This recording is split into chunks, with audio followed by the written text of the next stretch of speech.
Hi everyone, welcome to the Brown Couch Talks. And for today's episode, I have my friend here with me, Mariz. Yeah, so Mariz and I were both or graduated in the same high school back in the Philippines in Olca, Our Lady of Quezasa Academy. Yes. She graduated. 2013. That's for sure. That's for sure. I graduated 2014, so With Loyalty Award. with Loyalty Award. Oh my God, me too. I had a Loyalty Award back That's then. the only award I That's the got. only award you got because I studied there since kindergarten. Since nursery. Since Did you? oh, since kindergarten, Oh. yeah, since kindergarten. So, yeah, so Mariz and I actually weren't really much in contact when we were in high school. Yeah. But I remember I've known you since high school. Yeah, I've known you since high school too. I know you very much because of the Kaisasayaw Club. Yeah. She's a good dancer, you guys. she's really a good dancer, and that's how I knew her actually. So I remember because I was part of the Glee Club back You're then, the president. and the Glee Club back then, and then she was in the dance club. So yeah, she was very known back. Girl. Yeah, she is. She is very. Stop. She is very known back then for being in the dance club. But you were Right. always the muse. Really? I know that I have a lot of extracurricular back in high school. Yeah. I've The had thing so is, much. you're always the muse, but my first impression with you was you were very shy. I'm a I very feel like- shy but- person. Lo and behold, you're not when I met you. So, no, I'm not. I really am not. Exactly. Sorry. My first impression back when we were in high school Mhm. was that I was afraid to actually, approach you. That's crazy. Yeah, I was scared to approach her. Then again, we don't really mix into the same circle. That's why. Yeah. She's- separate activities too. Yeah, That's why we we're just not don't able to. we just don't mix with each other because we're dealing with different classes, extracurriculars and different And for levels some too. reason, I don't know, high school, there's such a competitive vibes, you know? I know, right? Is that like hormones or that's- something? That's really true. I don't know, probably teenage hormones. When I know, I remember that because I've been into so many extracurriculars in high school. I think all I did was there's this competitive spirit in me.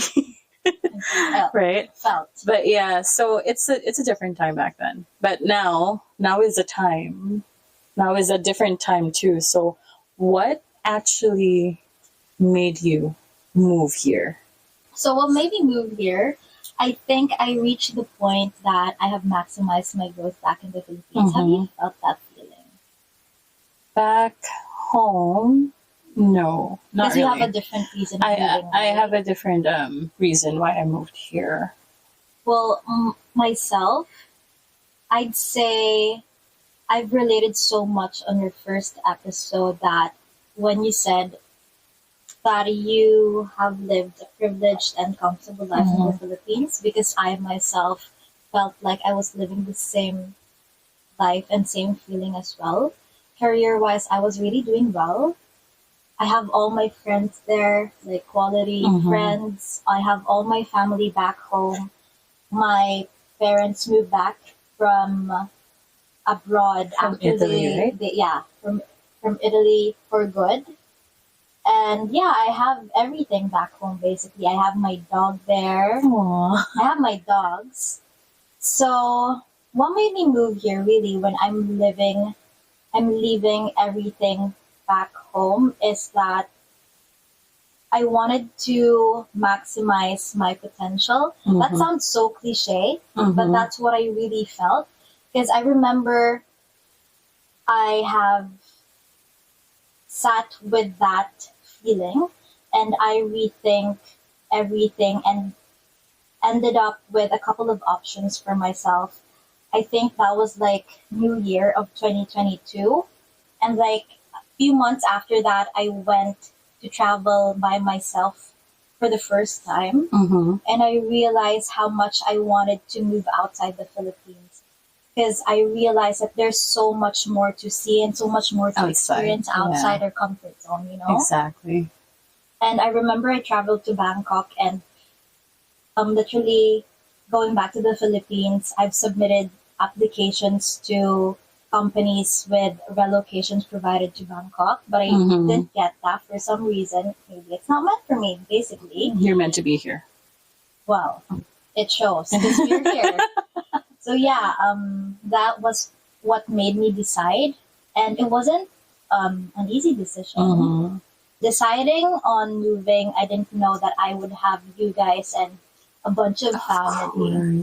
Well, I actually didn't. I actually thought that you were moving to Ontario originally. Yeah. All your circle of friends, or closer circle of friends, are in Ontario. Yes. But somehow you ended up here in Vancouver. Yeah, I don't know. There's just a pull. Yeah. But like I know that there is a desire to put in your heart for a reason, even though you don't understand it. You just have to be courageous. But yeah, you know, that's taking that leap. Exactly. But that's actually one of the things that actually makes me really curious, because we both know that I moved here in Canada with the rest of the family. Like with your situation, you were wanting to move here because you wanted to maximize your potential, but I actually had to move here because the rest of the family has decided to move here in Canada. And being in a tight-knit family, I feel like I had to go as well, you know? So I remember just being so depressed and down the first 2 months of my stay here because I really want to go back home. I love what I'm doing. I love my job. I love being a public servant. And I love having my friends around. Well, my friends are all there. Yeah. But yeah, I actually didn't realize that the move here was actually good for me until I got here, right? But that being said, you moved here solo, and I moved here with my family. I was really curious how you actually survived that. I remember because you told me you were coming before Christmas, before the holidays, and I was like feeling like, okay, she's gonna be here Christmas time on the holidays. I was thinking, okay, she has no family here. We're the closest people she knows. So I'm like, should I coordinate a pickup now? Should we pick up her up in the airport? I was actually so sweet. I was actually thinking about it with them. Should we do something, pick her up already? And that's when we found out that you actually have some family here too, which is actually good. I honestly, having a support system here is very important, especially if you're moving alone. Everything will actually work out if it's meant for you. That's how you know it's meant for you. Yeah. When after that decision, that hard decision you make, everything just clicks, right? You know? But what was in your head, like thinking like, oh, I'm gonna move solo here? Are you excited? Are you scared? Oh, that's a mixture of everything. I was excited on the process of decision making. Okay. But then when I got that approval, I was breaking down. Because like literally when I got that email, what popped in my head was like, okay, I'm happy. I got approved. I was so happy. I was crying tears of joy. But that was a few minutes only. And after that, I realized that, shh. I'm leaving my life here. I'm leaving everyone that I love, like my family, my dog, my friends, the career, my stable career, for something unknown. I feel like I got homesick when I was back home. If that makes sense. Before leaving the country, you got homesick already. That was a really hard time for me because I remember I resigned from my job 2 months before I moved for Canada to spend time, to maximize my time with family. Yeah, that's right. So that was really hard for me because at least I remember during the night I would cry counting days of until I leave. Yeah. At least you got homesick in advance and you got to treasure the moments until you're about to leave while you're with your family, right? So So something that I'm really curious about being moving solo, because I was really You're very close with family. yeah I don't think we've ever been separated for long. The longest we've been separated apart or have been apart was when I moved here with my mom initially. Yeah. And then Oh, after you didn't go together. yeah, I moved here in July. The rest of the family moved here in November. Actually, by the rest of the family, I mean my dad and my two other siblings. And then there's my sister who's already married. So she didn't move here until March last year. So that's the longest time that we've been apart. And I don't know, for some reason, we really keep on sticking together. Okay. Like we're all together here. My sister's family is here with her, and it's just a nice feeling. But it really makes me curious as to how that solo living is. I guess a lot of it has to do with how I was brought up. Like, remember, I was telling you that I never grew up with my parents beside me because they were working abroad for like 30 plus years. They met there, had me there, got married there, everything. But they wanted me to go to school in the Philippines, so I moved back to the Philippines with my. I was left on my dad's side. So my lola and my tita stayed with me until I lost my lola in high school. So it's me and my aunt living in our house. And the only time I get to see her is during the evenings and Sunday because she works Monday to Saturdays. So basically, I'm going to be at school or rehearsals during high school, but then I would actually have a company only in the evenings and Sundays. So basically, I got very comfortable with being alone. Oh, that's why. Yeah. That's why you got that independent living already when you were back then, right? So, but like you having a big immediate family, that makes makes all like your life moving forward very like we're all clumped together. Every time we move forward, we're all together. You know, we actually, which is a good thing. It's a good thing to be around with family all the time too, because you know, not everyone has that privilege of you know being with your family, being with your parents, being with your siblings, having them around. Yeah. That's one thing that I'm actually happy because I don't have to, you know, I never felt that kind of homesickness like you guys felt. Like, you know, you guys felt homesick because, oh, I'm leaving behind my family, my parents. I only felt homesick when I was actually leaving my job as a public servant and, you know, my friends. But that's it. But other than that, I never felt homesick like, oh, I'm going to miss my family. No, because I know that I'm going to be seeing them every time. Circling back to what you've said earlier, you know, you said that you're trying to maximize your potential for yourself, even if it meant leaving behind your life back home. It is something that is actually very brave to do. It's very courageous. And at the end of the day, you have to choose what's best for yourself. You know, because you can't always be there for your friends or to be with your family all the time. You can't be with, you can't be in the same comfort zone your whole life because you have to, you know, keep on exploring, which is actually really nice that you've actually realized that ahead of time. This move that I didn't make sense when I'm deciding on it. But there is that desire in my heart, which I know someone put it there. I know God put it there. And He actually made it work for me. Like, the initial thought of moving, I didn't know I would have my family here, but He made this work. I got my approval, and then I meet my relatives here. I have you guys to spend my days here. You made it bearable for me. Things like that. So, like, as much as you're resisting the uncomfortability, is that even a word? Uncomfortability, yeah.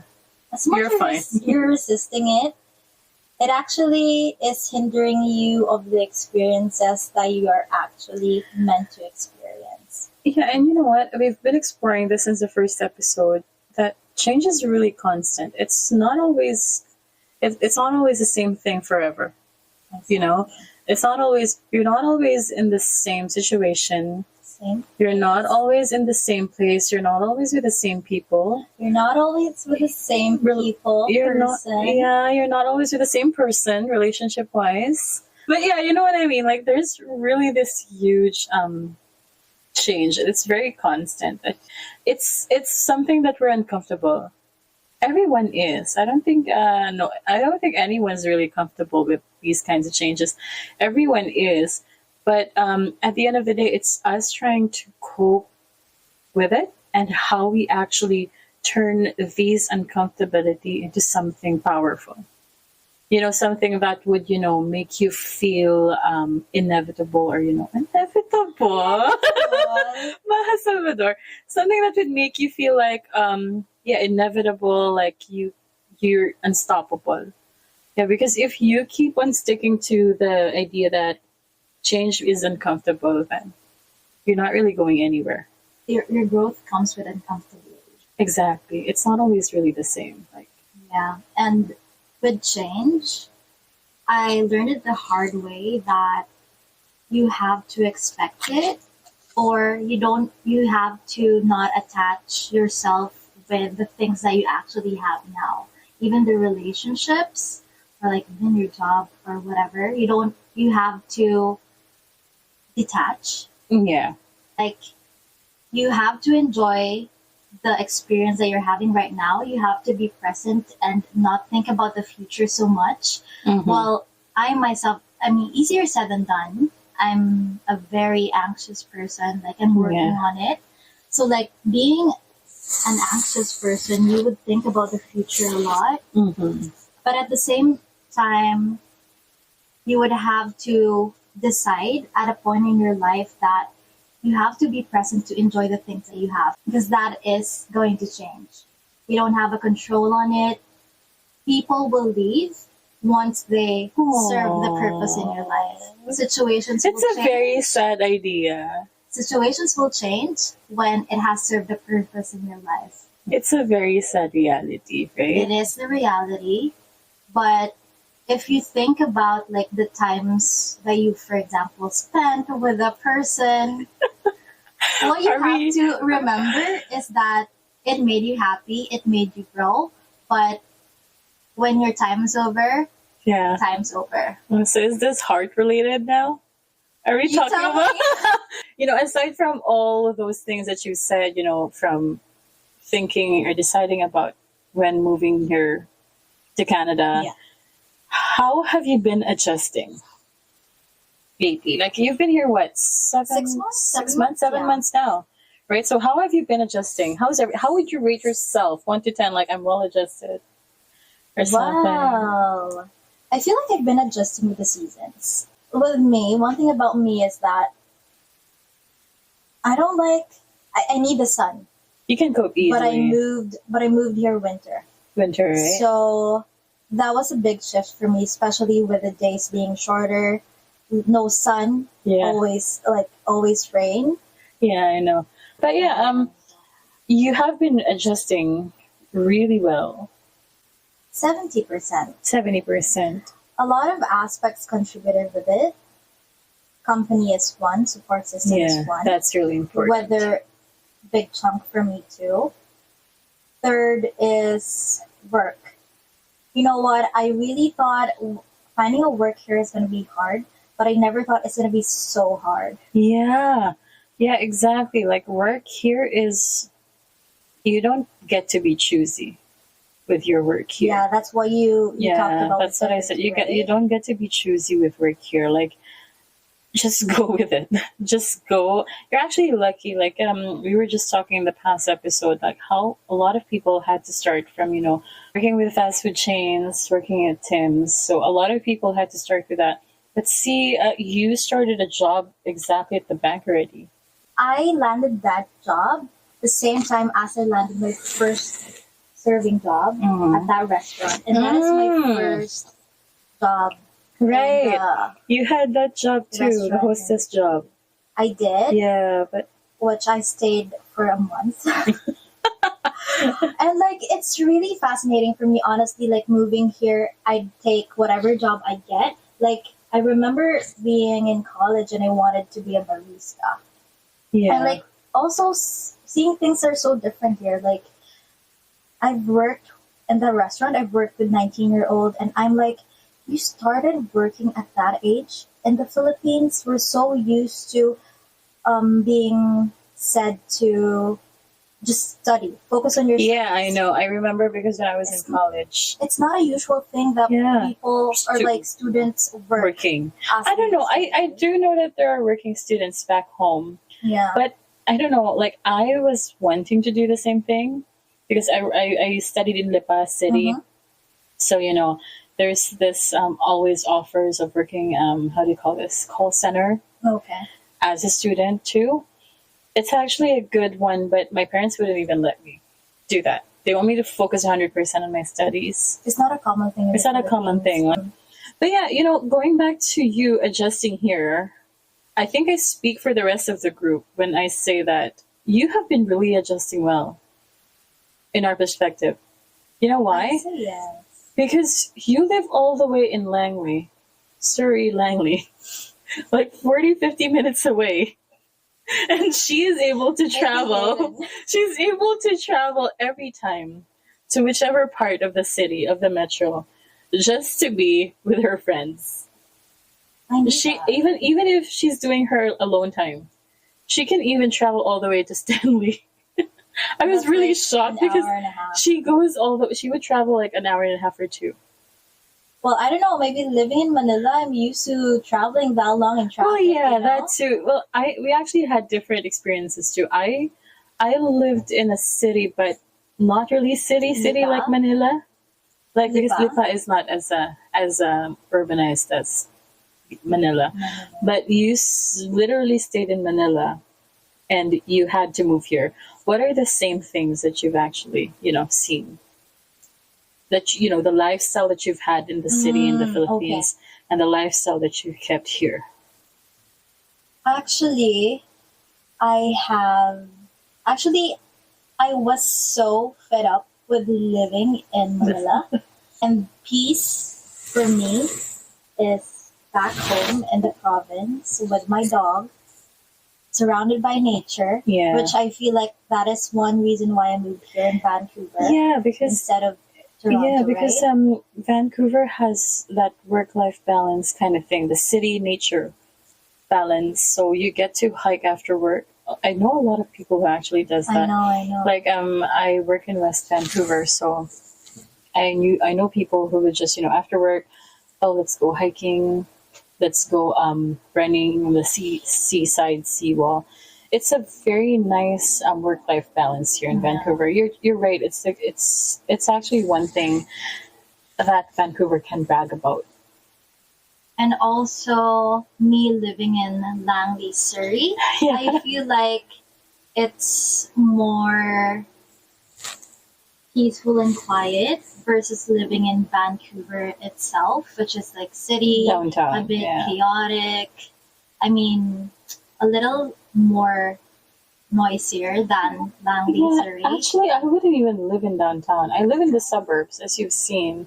Yeah. I don't really like the idea of living in downtown itself. Like I'm only going there for nightlife, but not really something that I want to do. Like not really something that I want to live in. It's a very busy place. It's buzzing every time. The only quiet time that I see there is only like say Monday nights when people are all tired. But on the weekends when you wanted it to be quiet, you can't really experience that. It's for reference, it's like the BGC of Vancouver downtown, right? Yeah. So I've lived there when I was with Shopee. I lived in BGC, and that's when I got kind of okay. I'm done with living in the city. So that's why I really appreciate kind of living far back and going every now and then to meet my friends here because I also want a bit of fun. But it's a good thing that I found my job back there too. And I feel like I appreciate my peace there, but sometimes I want to be disturbed. Disturbed. Disturbed by you guys. But you know what? You should start driving. Exactly. I'm sorry, I'm 27 and I'm still not You should start driving. You don't have a license back home. But I think, that's one of the things that's beneficial here in Canada. That's what driving experience. Like, if you have a license back in the Philippines, you have to have at least 2 years experience of driving. It says so in the license number in the Philippines, how long you've been driving. Yeah. So you have to have 2 years of experience at least for them to grant you class 5. If you don't have the 2 years experience, you will end up starting all over again, from learners to novice, which is 1 year each, and then that after 3 years, that's when you're able to convert to your actual class 5 license. But yes, driving here is very important, especially if you, like you, who wants to go out all the time and is always available. Is always going out. Yeah, it's actually a nice idea to do that. Yeah. But anyway, as you've noticed, we're actually doing our actual episode in the actual brown couch. This is the brown couch. This is the brown couch that I was actually talking about in my first episode, that I have been so humbled by. The symbol of my humble or humility in Canada. Yes. Humility. Humble. Humbug. Humble.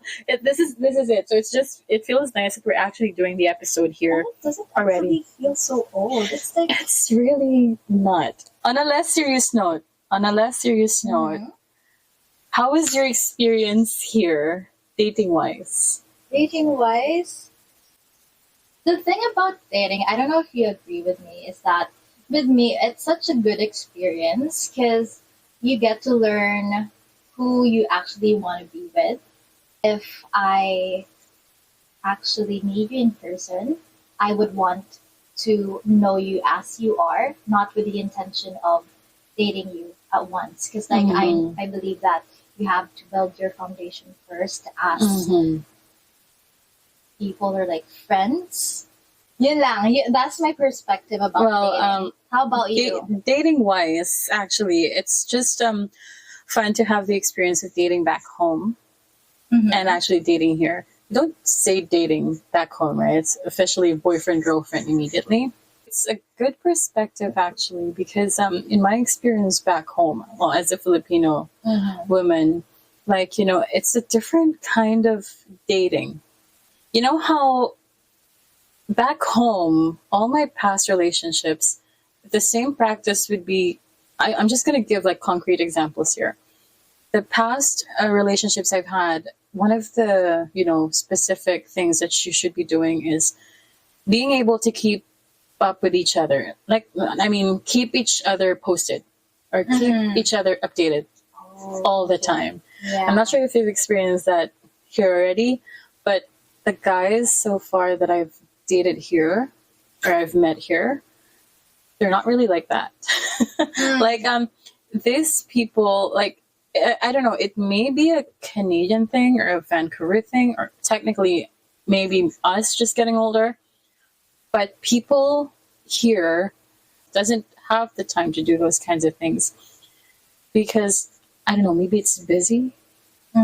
It's a busy life, so at the end of the day, kind of keep each other posted instead, or maybe the next day. But it's just something that I got used to, so it has been an issue for me too when I started, dating here. Also that it's also different back home because back home, I'm just gonna put this out there, back home when you're dating people, you are two people merged into one. The world. Two people against the world. You and me against the world. Merged into one person. But here, if you're dating someone, it's not like that. You have to there's a part that have your own life. Yeah, there's a part of you that's you and him, but there's also a part that it's only you and there's only him. You know, it is healthy at some point, or it is healthy at some point that you know that you have to prioritize yourself too, because you know at the end of the day you're not with them all the time. Mm-hmm. At the end of the day, your priority is yourself, and at the end of the day, you have to, you have to be secure with yourself, which is actually good. But when I was starting here, I don't like that kind of thing. Because I want us to be you and me against the world. exactly, because that's how we are back in the How we are Philippines, back how home. relationships are. Yeah, relationships back home. You have to unlearn so much, actually. That's true. You have to unlearn a lot of things of what you got used to do there when you start dating here. Yeah, So yeah, that's one of the things, like dating wise, very different. Philippines, Canada, very different. Very, very different. And at our age, right now, we're technically in the marrying age. not for me. Not for you.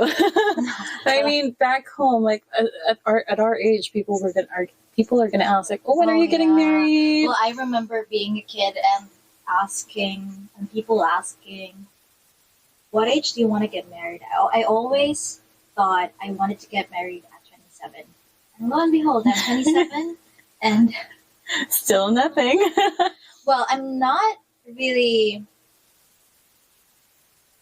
in the stage that I'm ready for that marriage, kind of thing. because how will I be ready when I don't have a partner right now? Exactly. So, but one of the things that I realized, I mean, back home, it would have been a priority set in my mind to actually get married, having a partner.